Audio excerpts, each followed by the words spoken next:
Okay. Um, You look First, you you look like you're ready to go to college. know, if we can find one that's open, right? Yeah.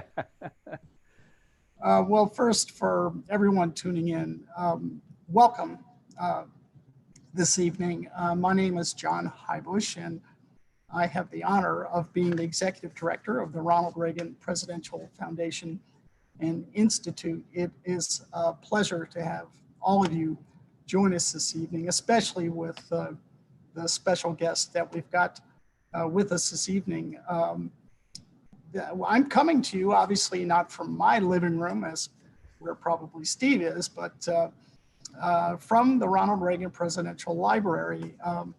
That plane behind me flew 7 United States presidents, including our favorite, President Reagan.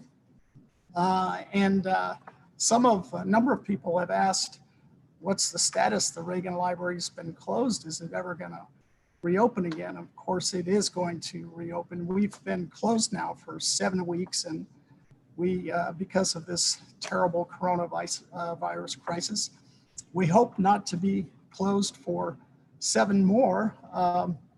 But until then, you can always find us on all of our social media channels, from our website, of course, our YouTube channel, or Twitter, Facebook, iTunes, podcasts, any number of ways you can reach us. And we invite you to do that for the next few weeks before we get back open. For now, the best we can do is bring you incredible special guests like Steve Forbes, who's with us this evening. Thank you again, Steve, for coming this evening and spending some time with us. I know people are genuinely interested in your advice and what you have to say as we try to get America reopened once again, a thing that so many people are anxious for. Steve Forbes truly doesn't need introduction. You certainly know him from all his Forbes communications properties, especially Forbes magazine. Steve's been a fixture on the national economic scene for many years, a leading mind in America on our economy and business worldwide. Some people will remember Steve was appointed by President Reagan to the board of Radio Free Europe in 1985. And from then on, everyone in this nation, worldwide actually, will remember Steve for his expertise on supply side economics, his lifelong pursuit of trying to get this nation to a flat tax, a presidential candidate in 1996 and 2000. And for us, it's a special, special thing because Steve is a trustee of the Reagan Foundation and Institute. We've been just delighted to have him work with us over the years. And the final plug I'll give is this impressive tie I'm wearing was a gift to me from Steve Forbes several years ago, and I thought I'd wear it in your honor, Steve. So thanks so much. Well, thank you, John. It's a great pleasure to be with you, and thank you for being the best dressed man in the nation tonight. Really appreciate that. Thank you. Sure. It's Steve, a great backdrop too.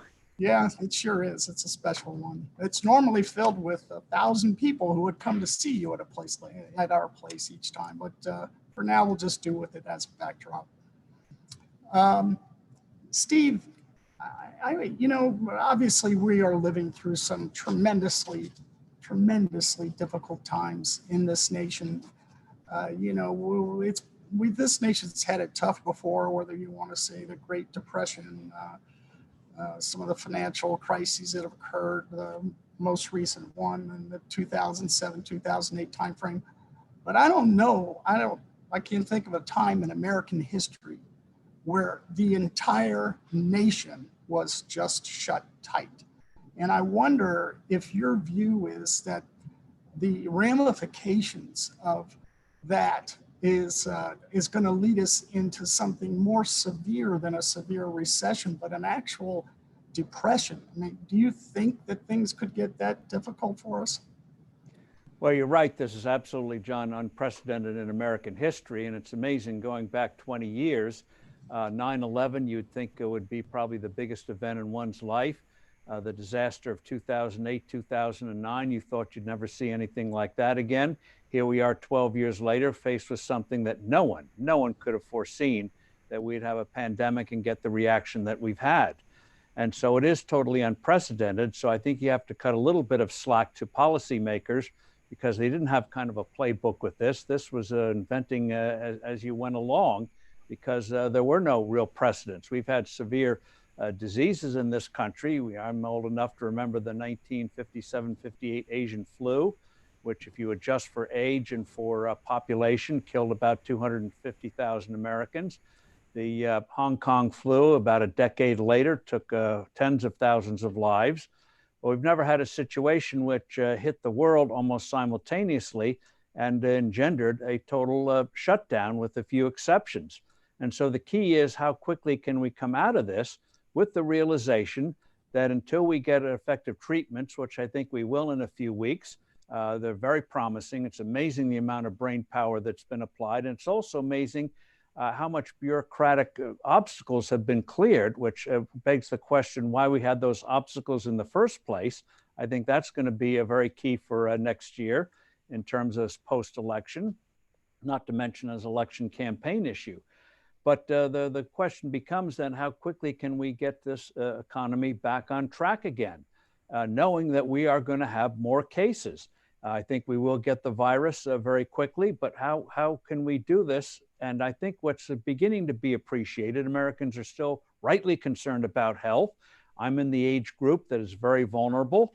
And so I'm going to have to take more care than my more healthy and robust and smarter kids.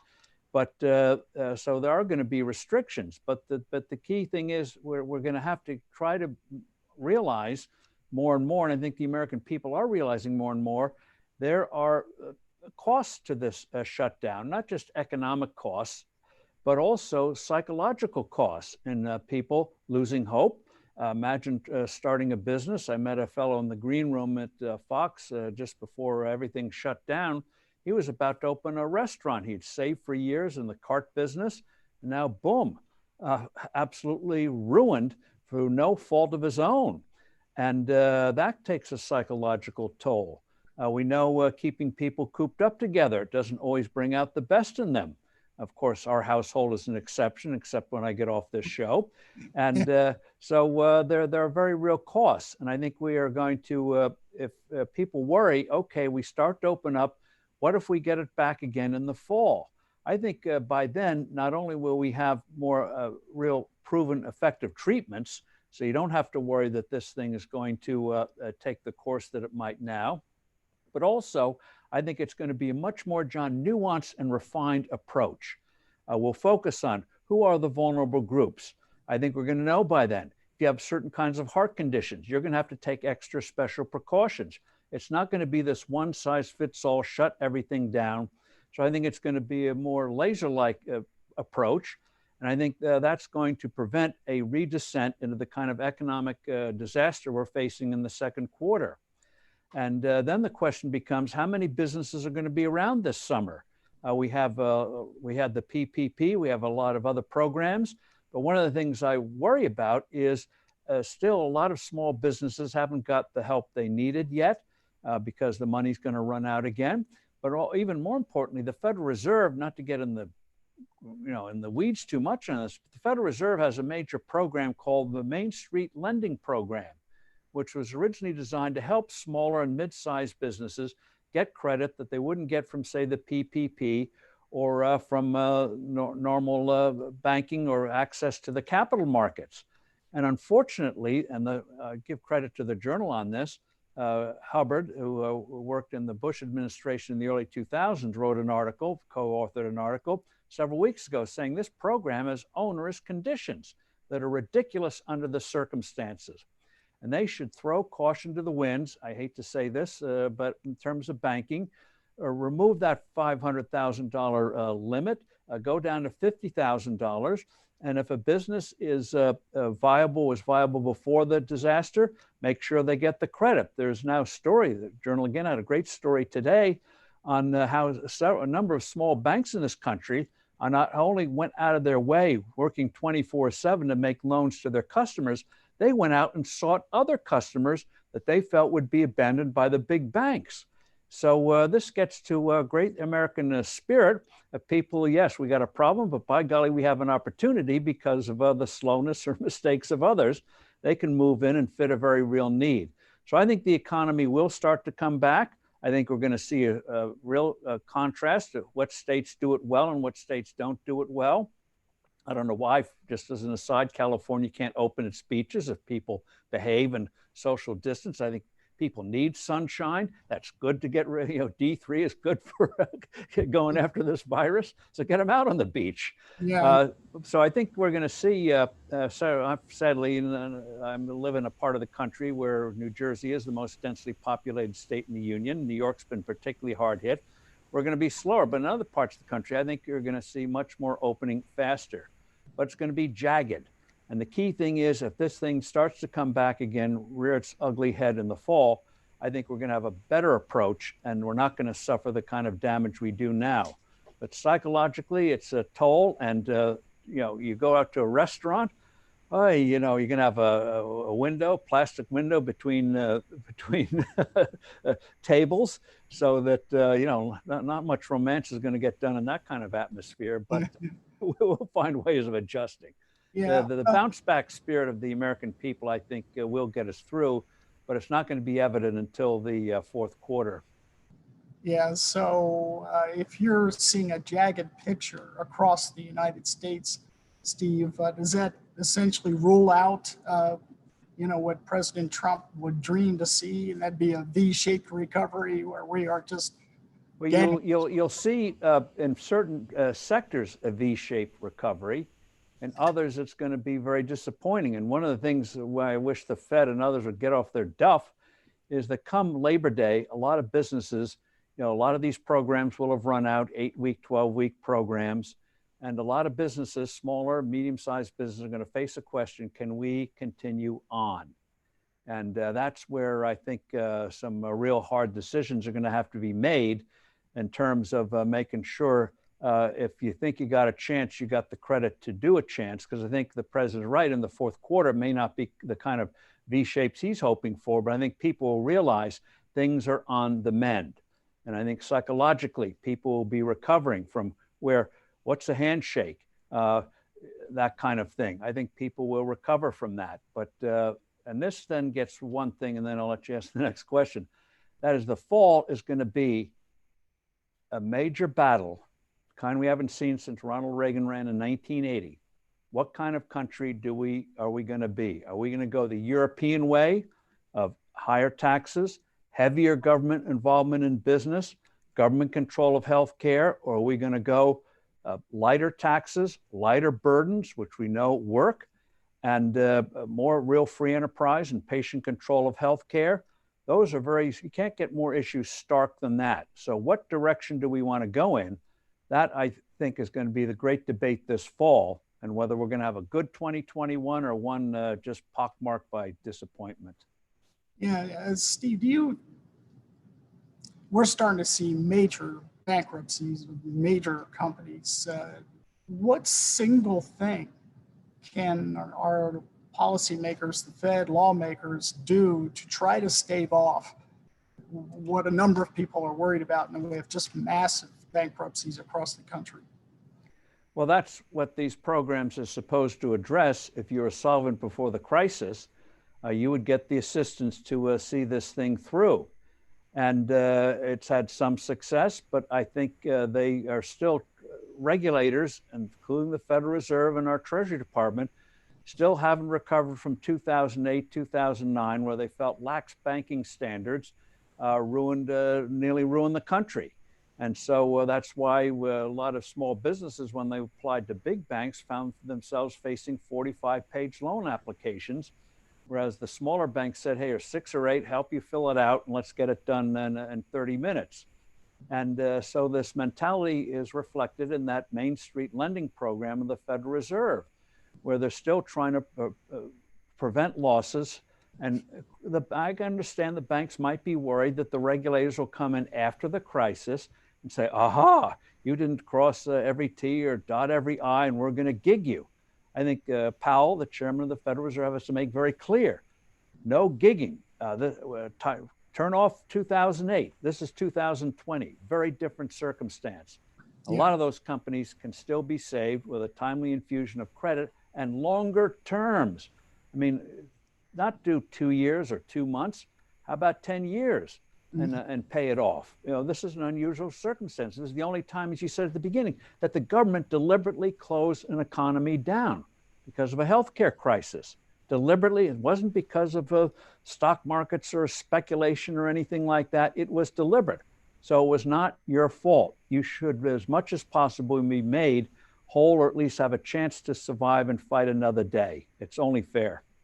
Yeah, Steve, early on in this crisis, I watched, as you advocated, just let's suspend the payroll tax. And I know President Trump mouthed those words a few times as well. But do you think, are we past the point of that happening, or are you optimistic that, you know, if things continue to stay tough as they are, we might get pressed to take a measure like that? Well, the sooner we do it, the suspension of the payroll tax, the better. Everyone is familiar when you look at your pay stub, FICA, Federal Insurance Act, to help you have insurance when you get old, Social Security and Medicare and that. But the key thing is on FICA is that you can suspend it and it would have a miracle effect. As you know, it's 15.3%. Half employer, half employee. So if you're making $40,000 a year, you suspend it for 12 months. That's the equivalent of a $3,000 raise. Remember, that FICA tax, payroll tax, hits you from $1. There are no exemptions, no deductions. It hits you from the top, and you still pay federal income tax on that income, that $3,000 you lost on the top. And so an employer, $3,000 that they have to pay extra to have somebody on the payroll. You suspend that immediately provides relief for employers, immediately gives employees who are working extra money. And the beauty part of it even more is it costs nothing to administer. You don't have to set up a new bureaucracy, a new program. You just say, not going to pay the tax. You don't owe it. You're not going to owe it. And voila, it's done. $1 trillion, real stimulus. Stimulus. Yeah, absolutely. And this is where I think we'll see what President Trump does. But I'm hoping, I think he's leaning this way, is just make it a separate proposal, not part of a package, but this is up or down. Mm-hmm. I think he'll force Speaker Nancy Pelosi to cave in, because polling came out from McLaughlin Associates over the weekend, and other polls show the same thing. Overwhelming support for a year suspension. And among Democrats, the McLaughlin poll found 62% in favor, only 21% against. So if they push on it, I think she's going to have to cave. She'll try to get something in return. The president just say, no, on this one, it's clean, pure. We can negotiate about other packages, but this one, you got to do it, and got to do it now. And I think he will get it. Yeah, it seems to be the one proposal that would have the most immediate impact. So I am surprised they didn't jump to that, excuse me, initially. How about on the capital gains side, Steve? Isn't that also another way we could really spur some investment in the economy? The answer is on the capital gains tax, yes. Now, we know the Democrats are going to say, oh, you're going to help the rich and all that kind of thing. But this is maybe where we have to wait till after the election. But you can make the case now. This affects everyone who has a 401k. Yes, 401ks and IRAs and the like are tax-free, but we know stocks are priced at the, as economists say, at the margin. That if you lower the burden on equities and on gains, on risk-taking, you'll get more of them. And so that would help investment. The only way we're going to get a real recovery is with investment, so don't punish people who are taking risks to make things happen. And we also have the added bonus in this time of trillions of dollars of deficits. The Treasury announced they're going to borrow $3 trillion in the second quarter. And we know from experience, every time you cut the capital gains tax, you instantly get more revenue, because people sell old assets if you don't punish them for making the sale. So that loosens up capital, allows capital to go to more and better opportunities. The government gets a bonus right from the get-go because they get to collect money on the lower capital gains tax. They always collect more than they did before, always. 100-year experience, without exception. It works. Steve, are you concerned at all? I mean, the more money, the better, the quicker to get this nation back on its feet. Are we going to drive any inflationary pressures from all this money? That's the danger. And it's one that I don't think the Federal Reserve is really paying attention to. And the sad thing is, I don't think they know what to do about it if it rears its terrible head. And that's why the gold price has gone up. Even before the Corona crisis, it was not liking what was being done to the dollar. And people say, well, the dollar's so strong against the euro and this currency. Yeah, but they're all weak. It's the weak leading the weak. And so the $1,700 gold price, I believe in the gold standard, but when the gold price goes up, that worries me. This gets to a very basic question. Should you invest in gold? My answer is always no. You don't invest in gold. You buy gold as a hedge, as an insurance policy against mistakes being made. I'm being polite, mistakes being made by Treasury, by Washington, by Congress and the Federal Reserve. So you always should have some just as a hedge, but realize it's a hedge. It's not a traditional investment. It's not like building a new factory or something like that. So yes, now that leads to the question, what to do about it? The Fed's conjuring up all of this money. And that's why I'm in favor of the government floating 100-year bonds with, say, a coupon of 2.5%. You would attract and bar the Federal Reserve from buying them so they can't create money out of thin air. And that way you would mobilize savings here and all around the world. As you know, there are trillions of dollars of bonds around the world that are of negative interest rates. They would flood into this thing. We get a tsunami of money coming in to buy these bonds. And that way you're not creating new money. You're mobilizing existing savings, pension funds and others would gobble these things up. And you could finance a lot of this in a very safe way and not have troubles down the road. And so I hope Treasury Department resists it just because it's different. They hate to have anything change. And they'll always say, well, Wall Street won't accept it. I guarantee you, if you put 2.5% bond, long-term bond, 100-year bond out there, I guarantee you, you'll have a problem with software not being able to handle all the incoming bids. Let me ask you about something it's obviously unavoidable, but all of the social distancing rules that businesses, restaurants, theaters, what have you, that they are going to and they are putting in place to support people's safety. Steve, do you think it's possible for these businesses that are already operating on such thin margins to steer out across at 1/4 of the customers they used to have? It just seems to me almost untenable. It is untenable if you take the old model. But I think as people, we get effective treatments, not just the promise, but people see that they actually exist. So it isn't a death sentence if you're of a certain age and have certain conditions. We'll know more through more testing who may have already had it and didn't know it and therefore have presumably an immunity. I think the fear factor will go down. So people will be less hesitant as they would be now. Now, psychologically, no one wants to go near anyone in many parts of the country. But that will start to abate as you realize we've got our arms around this thing. But the other thing is, I think you will see creative ways in which you can have those barriers like you see in some of the supermarkets now, and designers will figure out ways to make them prettier than what we see now, these pieces of plastic, whatever, in which you can get greater capacity than what you see now.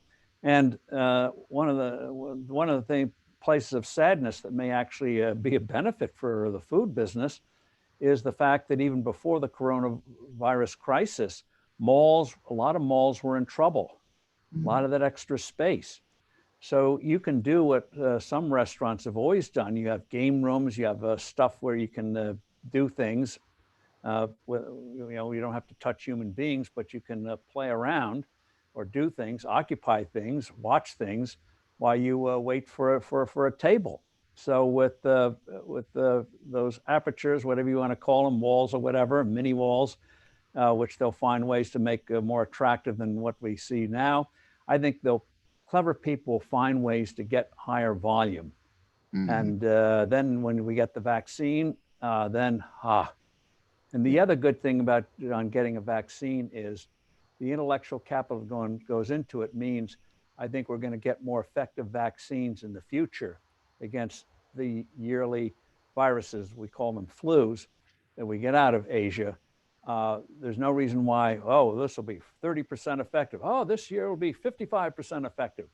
We'll find ways to make them almost 90%, 95% effective, which will be a huge advance.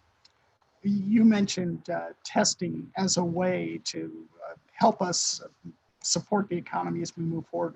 Are you convinced that the federal government is doing enough now to promulgate testing and support all the states to this extent that they're going to need it?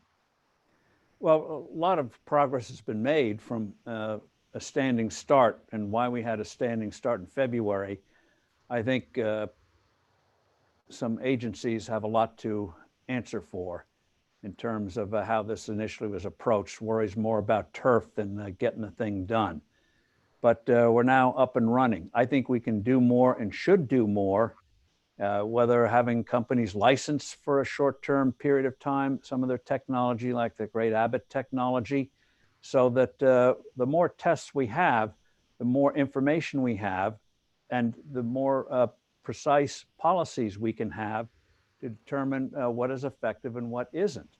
And the more we learn about this disease, which is highly unusual, which leads to a whole host of other questions that I'm not competent to handle, but I think there's still a lot to be learned about this thing, the origins. But anyway, I think that, I wish there'd be even more urgency on testing, and we do be doing even more.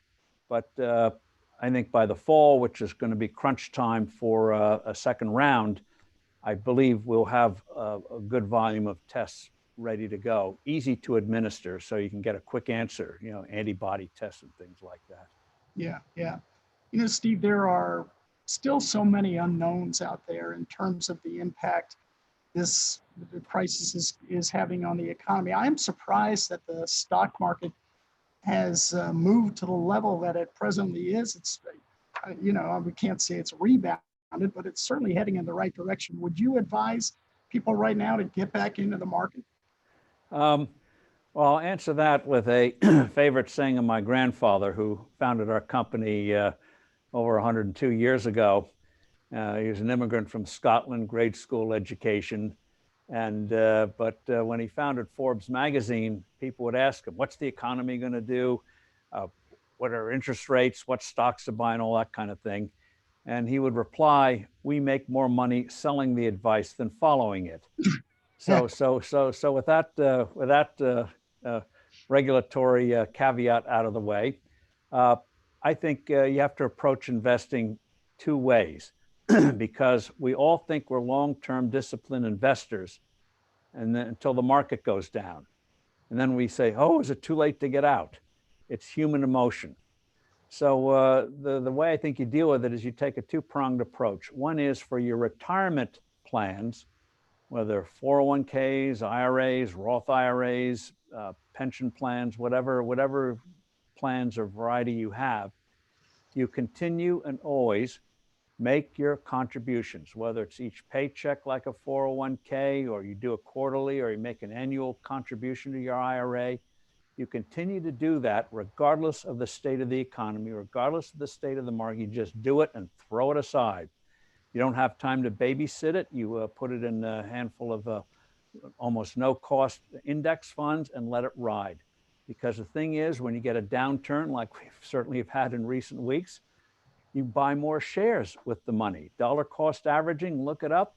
You'll end up, if you do it through your lifetime, not only beating the market, but beating almost 95% of the money managers, just by taking that cautious approach. So on the investment side, retirement side, don't try to react to it. Don't say, I better take money. Just always have a reserve, 5 or 10%, just cash so you can sleep at night. But just keep investing that money on a regular calendar basis. For the rest of it, depending on what your needs are, and we all have different needs, I think you have to recognize, and it sounds cliche-ish to say it, but markets always come back in this country without exception. The worst one, of course, was the Great Depression, where the Dow Jones in a 3-year period, less than 3 years, went down 89%, which would be like going from the high we had in February down to about 2000. Horrific. And we came back and eventually reached new highs. And people say, well, the Dow Jones stagnated for 25 years. You know, people look up this stuff. Yeah, but those companies, a lot of them are paying dividends. And if you had reinvested, you'd have done okay. Not great, but you'd have done okay. So on the stock side, depending on your particular needs, I would look for dividend companies. Yes, some of them are going to cut their dividends, but we saw after 2008, most don't. So the hit you take on the dividends won't nearly match the hit that the underlying equities will take. But the nice thing about dividends is it's cash coming in. It's not a promise. It's not a uptick in the market. It's cash coming in. So in terms of the market, I would advise wait. If you have the money in, don't take it out. And if you know particular situations that you believe in, fine, go ahead. But the only real caution I'd have just short term is let's see what kind of political environment we're going to have, especially come fall. Are we going to have that great debate? Because we have a clear-cut debate about what kind of country we want to be going ahead, what kind of policies and principles we're going to have, as we did in 1980. I think that's going to be good. And if we get the right result in November, I think we'll certainly have an inkling before November 3rd of how this thing is shaping up. But if we get a decent result, it's going to be, I think it's going to be good, very good. And the other thing I think is we're going to see very quickly who opened up wisely, who opened up foolishly. And I think, not to pick on people, but the governor of Michigan, who said it was legal to buy pot, legal to buy booze, legal to buy lottery tickets, but illegal to buy paint to improve your house, illegal to buy seeds to plant in your garden. You know, it's springtime. You want to be out in the sun. Hello, even Michigan gets sun. You want to get out there. And yet she barred it. You haul you off to jail if you bought flower seeds. So I think we're going to see a wide variety of executives, state executives. And as we all know, Ronald Reagan cut his teeth managing the largest state in the union. People thought with his background, how can he do that? Well, he rose to the occasion, which is why he became president. Yeah, Steve, you know, I found this element of the coming recovery to, it's going to be very vexing because, you know, at the same time that Georgia is opening up its restaurants, its businesses, and Florida is opening up its beaches, and, you know, they'll get their economic engines starting earlier on than here in California, where you can't even set foot on a beach right now. We are still in absolute lockdown, and I wonder what your view is of as a result, this uneven recovery that's going to take place based upon who your governor is. It's an interesting. Well, there's nothing like 50 laboratory experiments going on at the same time.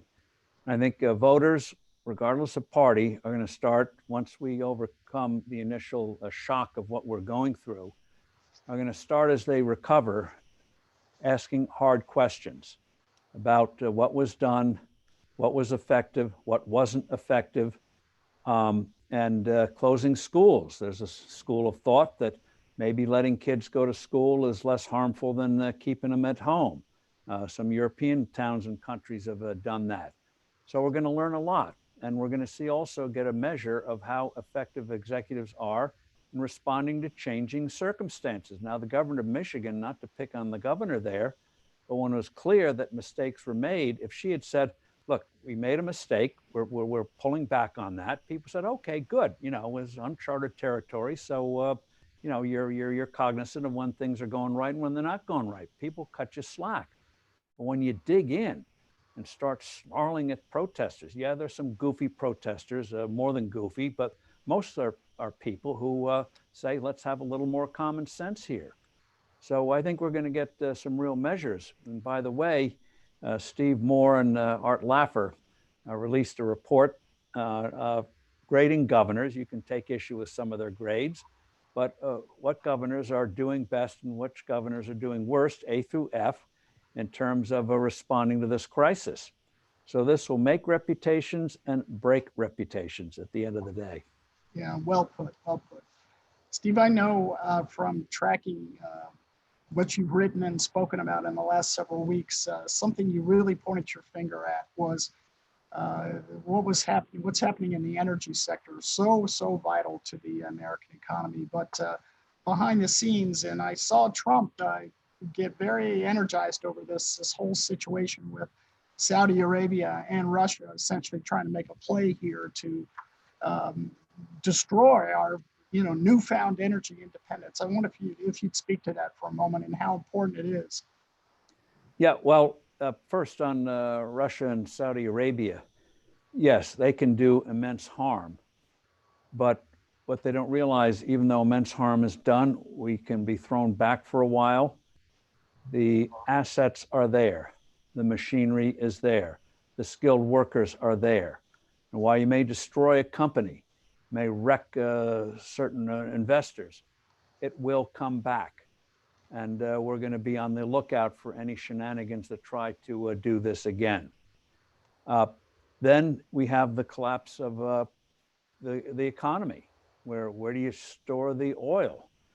And that is devastating the whole industry. Now, the problem with the oil industry is that people think it's all the big companies, and they're occupied by evil manipulators who want to pollute rivers, burn up the environment, and make lives miserable and bring the world to an end. It's great for the bottom line to destroy the world. But anyway, we have those cliches.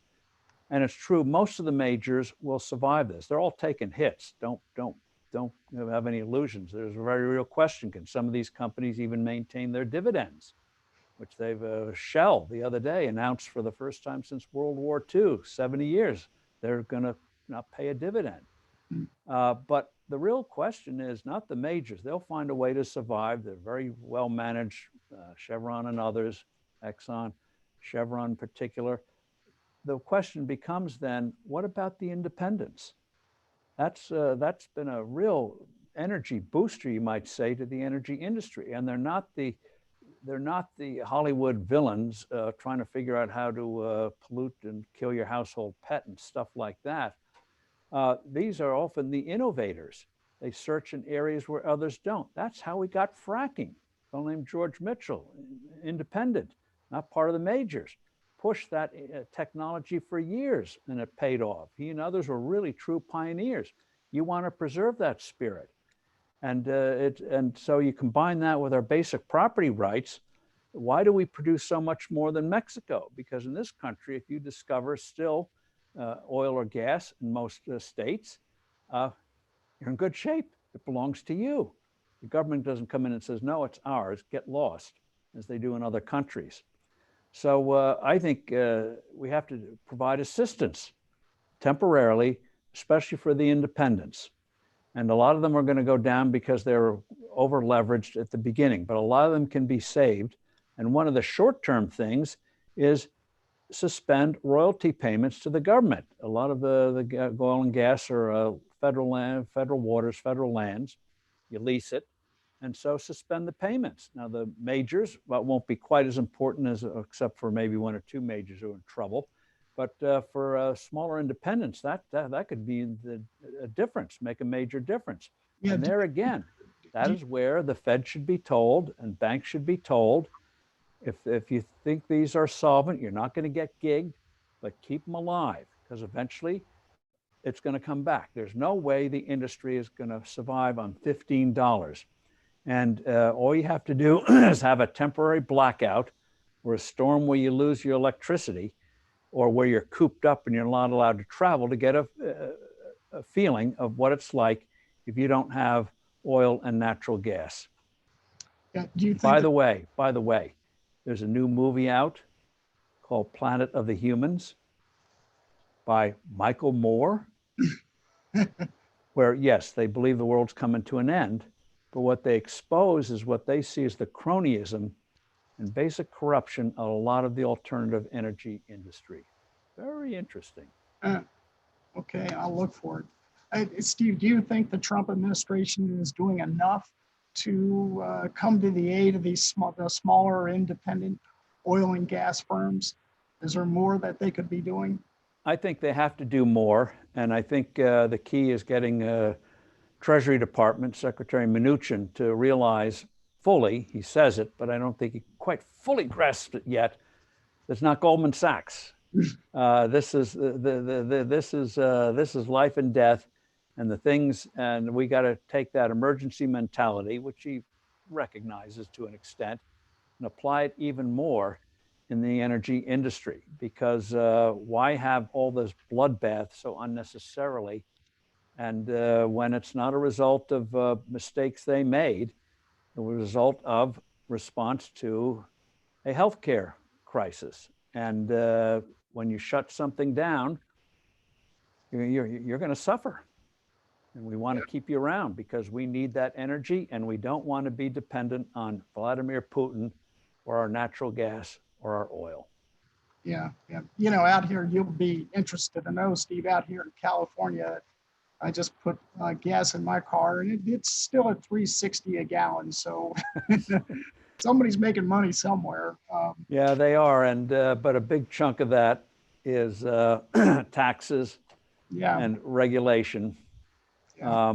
New Jersey, we're about $1 less. Wisconsin, I think they've got stations down to $1.30, $1.40. So it's a lot of local conditions, just as not to, not to pick on poor California, but a lot of its housing crisis and its water crises are human made. They are totally unnecessary. Yeah. You know, this next, we're going to run out of time, Steve, and I can't tell you how much we appreciate hearing from you.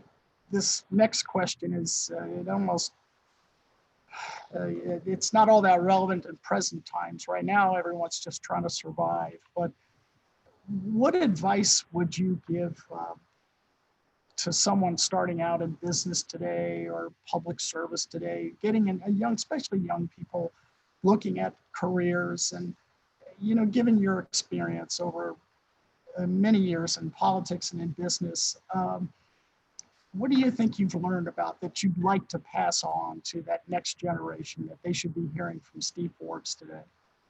Wow. Well, other than reading a certain magazine, everyone says it, but it's absolutely true.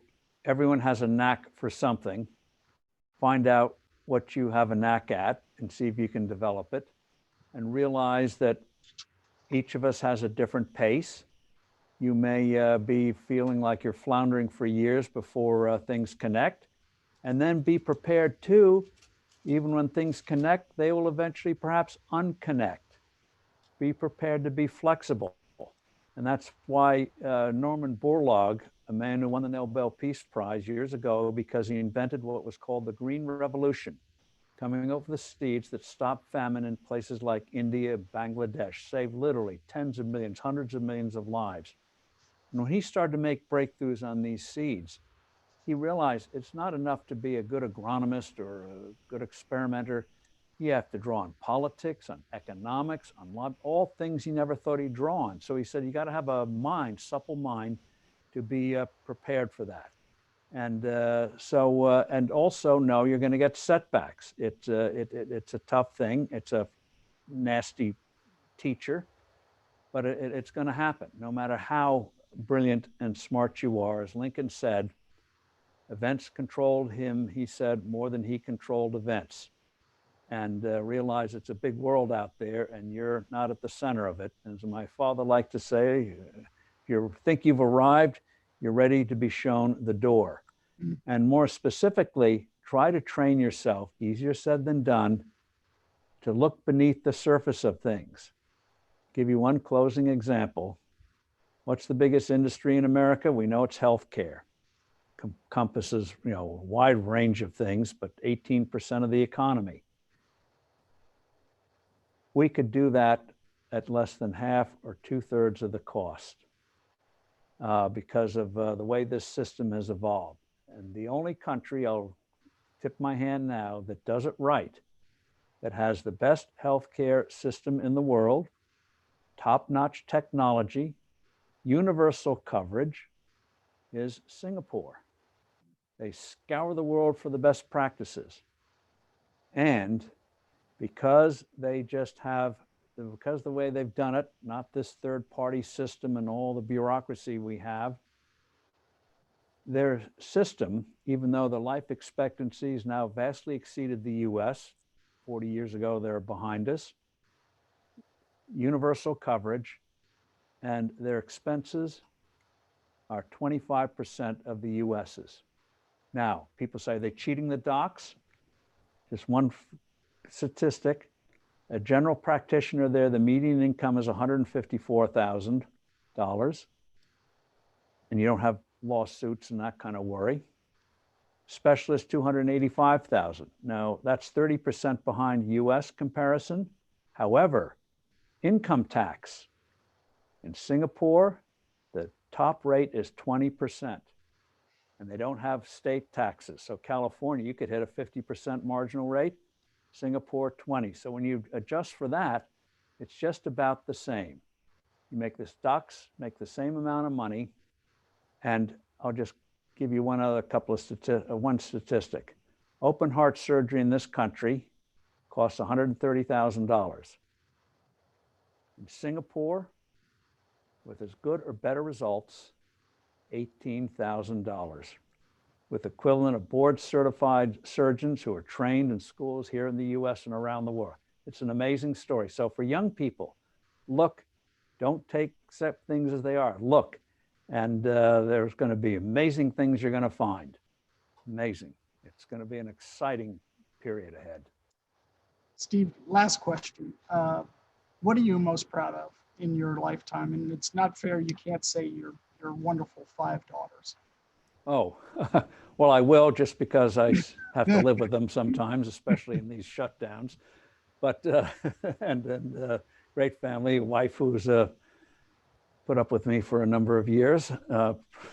May have seemed like centuries, but I think most proud that I've headed an organization where we have responded to change, not with any ease, but remembered what Peter Drucker said. Every organization should remind itself, whether it's a business, nonprofit, whatever, what is your purpose? What is it you're trying to achieve? And when you do that, you'll better see yourself through periods where the way to achieve it has drastically changed, and maybe the things you do drastically change, but the mission is still the same. And knock on wood, we've done that at Forbes. It's not me. My brother had great insights. We've got great teams today. And but the world doesn't stay still, but you got to keep focused, as Reagan did, even when he had to bob and weave politically, and realize he's living in the real world, not a perfect world in somebody's mind. You have a sense of direction. I think Reagan said, maybe others did too, but he said, if you don't have a sense of direction, every road will take you there. That could never be said about Ronald Reagan. Oh yeah, terrific. Well, Steve, speaking of Reagan, here we are at the Mecca, the center of Ronald Reagan, in this universe. All of us so proud to work here and to be able to have a chance to talk with remarkable experts like yourself and real success stories. We've been closed like any other business for several weeks now. It's a bit painful, and it's certainly not helpful not to be able to receive the tens and tens of thousands of visitors that we get each year. As a result, what are we trying to do about it?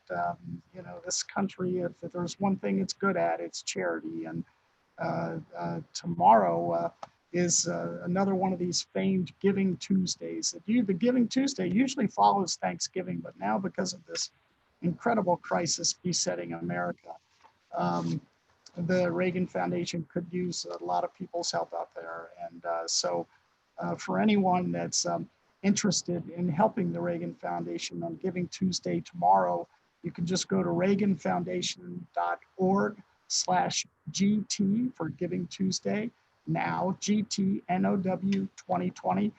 And you'd be doing your favorite presidential library a real kindness. Steve, it's been just terrific to spend time with you, and we can't tell you how much, we can't emphasize enough how much we've appreciated your support and your involvement in the Reagan Library over the years. You've just been a champion for us, and we truly appreciate it. And we appreciate everyone who was able to tune in and hear you this evening. So thank you, Steve, very much. Well, thank you, John, and you and your team. You've done a fantastic job, very innovative, and very exciting to visit that library. You really bring the man and his spirit to life. And John, you can take a bow for that. You brought the people together to do it, and it's been very exciting to see.